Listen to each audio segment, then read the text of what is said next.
Nobody, and I mean absolutely nobody, could have ever predicted how everything would explode so fast for young Jock and Lil Scrappy.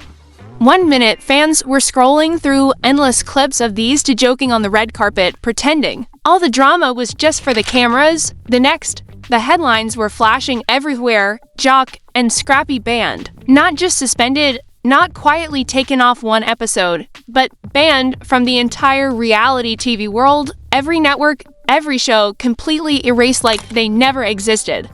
Suddenly, the whispers backstage were louder than the music and those so-called receipts everyone jokes about. They started flooding in, and this time, nobody was laughing. See, at first, people figured it was just another one of those fake reality TV fights, some wild story cooked up by producers desperate for a ratings boost. But this wasn't a story anyone could control. There were no clever edits, no background music, and no well-timed commercial breaks to soften what went down. This was real, raw, ugly, and shocking true betrayal and violence, messy and captured in the worst possible way. One person who saw it said they'd never repeat what they heard. The words thrown were so harsh, so dark, the kind of things that stay with you long after the cameras are gone. After that, there was no coming back. Nobody wanted Jock or Scrappy on their set, in their studio, or even associated with their brands. You might be sitting there thinking, how does something go so wrong? How do you go from matching outfits and studio laughs to being completely banned? Let me break it down. This wasn't just about ego or money. It was about trust, and the way trust, once shattered, can never be glued back together. It all started with a single rumor, as these things always do. There were whispers that Scrappy had gone behind Jock's back, making secret moves, not small ones either, but major business meetings with the very same producers Jock thought he was negotiating with. Suddenly, it looked like Scrappy wanted all the spotlight, all the money, and was ready to betray the person he called brother. They had built their careers on looking solid, like two kings ruling the same world, but the truth was crumbling underneath. When Jock learned about these backroom deals, something inside him snapped. Gone was the jokester fans knew. In his place was a man who felt stabbed in the back, whose whole world had been flipped. People in the room said Jock didn't yell or curse. He just stared at Scrappy with the kind of look that says, "You broke everything," and when Scrappy shot back, he didn't look surprised. He said Jock was the real snake, that he'd been shady first. All that built-up tension, years of friendship, work, and shared secrets turned into a war zone in minutes. The cameras might have been rolling, but what happened next couldn't have been scripted if they tried. Some genius decided to pull out a phone and start recording. The camera shakes, the audio is rough, but every ugly second is captured. Yelling, fists flying, accusations, and broken trust. Then, because this is the world we live in, the video leaked. Once that video hit social media, it was like lighting a match in a fireworks factory. TikTok, Instagram, Twitter, everywhere, the clip exploded.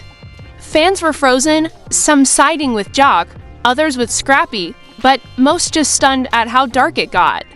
Networks panicked, executives rushed into emergency meetings, and before the day was done, both Jock and Scrappy were completely cut out of the reality TV world. Contracts torn up, appearances canceled, and the word went out: these two are now poisoned. But the video was only the beginning, because when people watched it, they saw more than just two celebrities fighting. There was a sense of something much bigger happening, a setup, almost like an underground fight club. Suddenly, there were rumors that people had placed baits on the fight, throwing cash around while these two destroyed each other, some claimed. There was money on the floor, that people who should have stopped it were instead laughing and filming, treating it like entertainment. And then things went from bad to much worse. The FBI got involved. Yes, the actual feds. At first, it sounded ridiculous, but soon it made sense.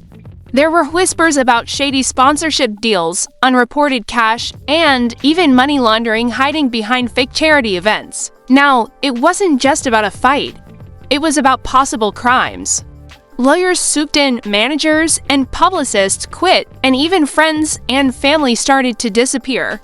Scrappy's own mom, who once called Jock her son, now refused to even say his name. Nobody wanted to get caught in the crossfire, and the silence around both men grew thicker by the day. Fans, though, they couldn't get enough. The internet turned the downfall into real-life soap opera, dissecting every rumor and analyzing every blurry frame of those leaked videos.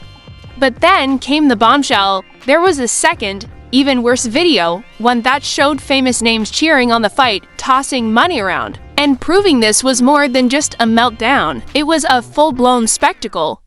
And when that second video leaked, everything changed.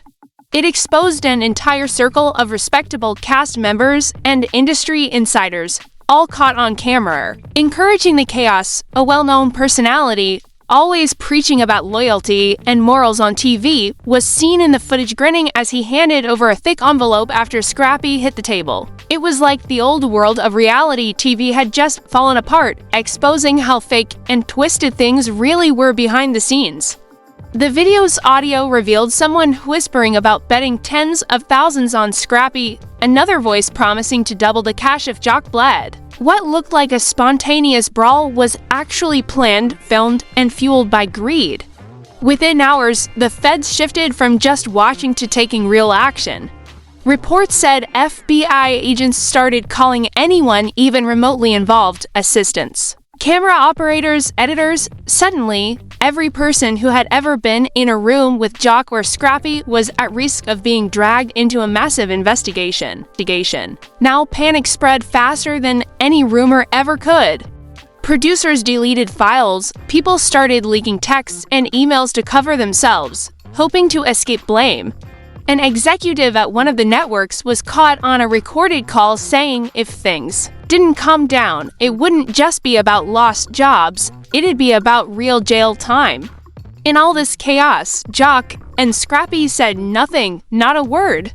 The only thing that surfaced was a text from Jock's secret phone. I told him we shouldn't have trusted them. Fans pieced together what they could, blaming one man, then the other as the circle of silence tightened. Scrappy's fiancé, tired of holding the relationship together through endless scandals, posted a cryptic Instagram story about loyalty and betrayal, and the internet went wild again, searching for hidden clues. Then came the darkest twist. A well-connected Atlanta blogger, quiet through most of the drama, claimed to have evidence that Jock was involved in actual criminal activity, laundering money through local clubs, using his TV fame as a shield. Suddenly, it wasn't just a scandal, it was a full-on criminal case in the making. The blog posted a blind item. One of your favorite reality stars wasn't just fighting for a bag, he was hiding one. Legal experts and fans scrambled to figure out what was true, what was exaggerated, and what was just pure internet chaos.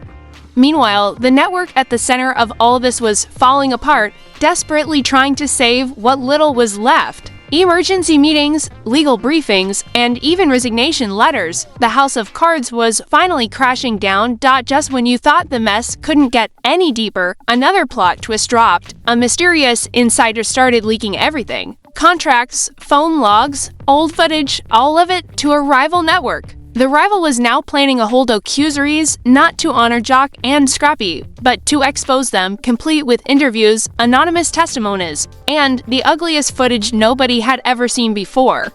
As this new project started rolling, things got even bleaker behind the scenes. Scrappy's mom, devastated, begged him to walk away from everything before he ended up in prison.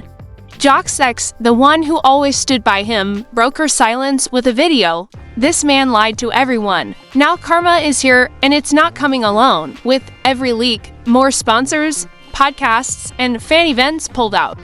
It didn't matter if you were Team Jock or Team Scrappy. Nobody wanted to be anywhere near this chaos. The most brutal moment came when a third, even more damning video was leaked. No warning, no teasers, just raw, uncut footage showing the moments before the fight. Jock pacing, Scrappy texting, someone counting out stacks of bills, another person saying, last chance to back out. The trigger? A verbal jab about Jock's family, nothing to do with business or money, just a personal, painful comment, and the whole thing exploded. But that wasn't the worst of it. The video clearly showed a shadowy figure slipping out with an envelope. Proof of a payoff, either hush money or gambling winnings. Now, there was no way to say it was just an accident. It was proof this disaster was planned, pushed, and profited from. After this, everything shut down. Licensing deals gone, podcasts canceled, and even the most loyal fans went silent. Then the final blow came, news of a grand jury investigation, court papers with names blacked out, but the seal matched to George's. Federal courts, that meant real indictments, not just rumors, were coming.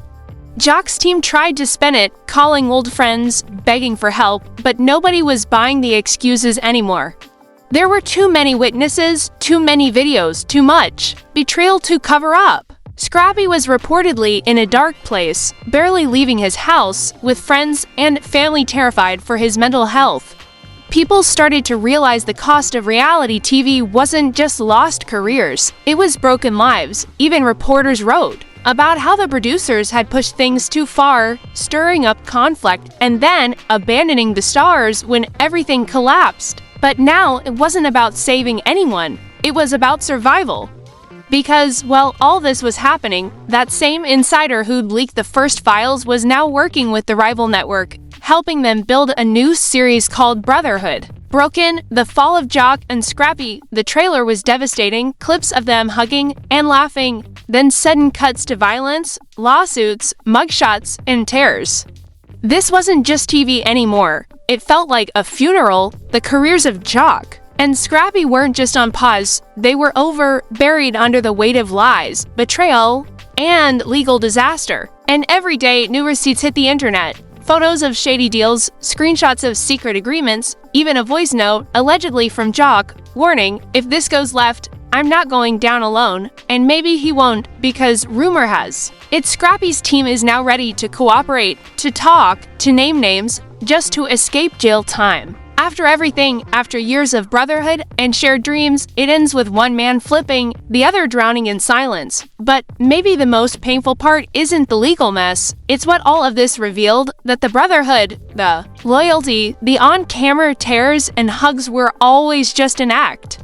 Somewhere along the line, even they believed the story they were selling, but the truth was never far behind. Because in the end, truth always wins, and when it shows up, it doesn't just end careers, it destroys lives. Now, as fans watch, everyone's left with questions. Will anyone actually go to prison? Will more cast members get exposed? Is this the end of reality TV as we know it, where even the biggest stars can go from friends to enemies overnight? Who will survive and who will take the fall when the dust settles? Nobody knows. What's clear is this: the rules of the game have changed forever. And when the final chapter is written, it won't be about who threw the first punch, it'll be about who survived the fallout. So, after everything, whose side are you on?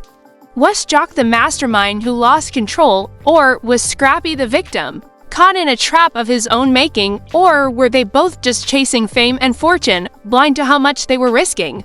Drop your thoughts in the comments, hit that like button if you're still here, and subscribe because this story isn't done. The tea is still spilling, and you know we'll be here for every last drop. Stay tuned because this is only the beginning.